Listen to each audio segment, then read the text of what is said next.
ان کے شجرہ کے بارے میں بتایا گیا کہ وہ سید زادہ ہوگا، فاطمی اولاد میں سے ہوگا، فاطمی سید ہوگا، اور یہاں تک بتایا گیا ہے کہ ان کی آنکھوں کا، اس جنگجو حکمران کی آنکھوں کا کلر سبز ہوگا، یہاں تک بتایا گیا ہے۔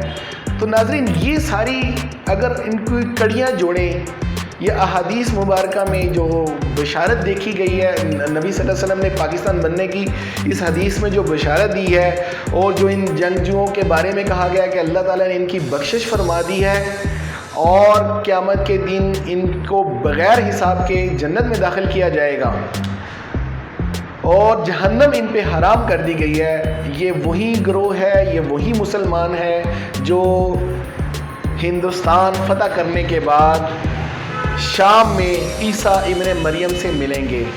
میں بڑے وثوق کے ساتھ کہہ سکتا ہوں، یہ جو غزوہ ہند ہے یہ پاکستان اور ہندوستان کے درمیان ہوگا، پاکستان اور ہندوستان کے درمیان ہوگا، اور یہ غزوہ ہند ہوگا، یہ میں بڑے وثوق کے ساتھ کہہ رہا ہوں۔ اپنے عزیز و اقارب کا خیال رکھیے گا۔ مجھے اب اجازت دیجیے، اللہ حافظ۔